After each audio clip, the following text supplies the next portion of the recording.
नमस्कार, मैं हूं सिद्धार्थ प्रकाश। एयर इंडिया की फुकेट से दिल्ली आ रही फ्लाइट के अचानक 300 फीट नीचे गिरने की खबर ने पूरे देश को दहला दिया था। उस खौफनाक हादसे में विमान के अंदर चीख पुकार मच गई थी, जिसमें कई यात्री और केबिन क्रू गंभीर रूप से घायल भी हुए थे।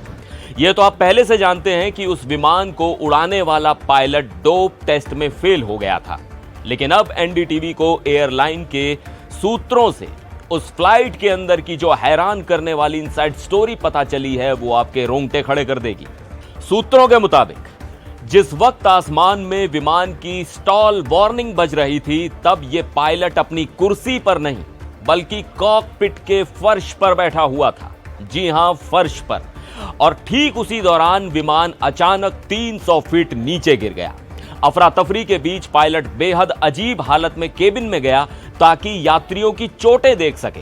उसने बिना एक मोजे और बिना जूते के ही कॉकपिट से बाहर कदम रखा और लोगों से गिड़गिड़ाने लगा कि कृपया कोई उसका वीडियो ना बनाए। असल में इस खौफनाक लापरवाही की शुरुआत दिल्ली से फुकेट जाते वक्त ही हो गई थी। सूत्रों ने बताया कि इस उड़ान के दौरान आरोपी पायलट बाथरूम गया। प्रोटोकॉल के तहत उसने एक केबिन अटेंडेंट को अपनी सीट पर बैठने के लिए कॉकपिट में बुलाया। वो केबिन क्रू इस तरह के हालात को संभालने की एक्सपर्ट बिल्कुल नहीं थी और आरोप है कि पायलट ने उस क्रू मेंबर को लगातार प्रताड़ित किया और खूब डांट लगाई। फुकेट पहुंचने पर लेओवर 24 घंटे से भी कम का था। उसी क्रू मेंबर से सुलह करने के लिए पायलट सभी को वहां एक पार्टी में ले गया। जब फुकेट से दिल्ली वापसी का वक्त आया तो वो प्रताड़ित केबिन अटेंडेंट इतनी डरी हुई थी कि उसने इंचार्ज से साफ कह दिया कि उसे विमान के पीछे वाले हिस्से में ड्यूटी चाहिए। वो किसी भी कीमत पर कॉकपिट के करीब नहीं रहना चाहती थी। इसी वापसी की फ्लाइट में वो दर्दनाक हादसा हुआ।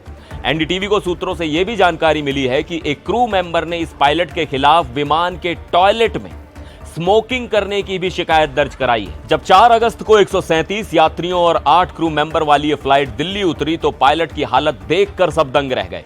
सूत्रों ने बताया कि वो ठीक से खड़ा भी नहीं हो पा रहा था और बुरी तरह लड़खड़ा रहा था। इस मामले की जांच कर रहे एयरक्राफ्ट एक्सीडेंट इन्वेस्टिगेशन ब्यूरो यानी AAIB के अधिकारी ने बताया कि सीसीटीवी से पायलट पर लगातार नजर रखी जा रही थी। उसे कुर्सी पर बैठने के लिए भी सहारे की जरूरत पड़ रही थी और हद तो तब हो गई जब अपना यूरिन सैंपल देने के लिए भी उसे AAIB अधिकारी की मदद लेनी पड़ी।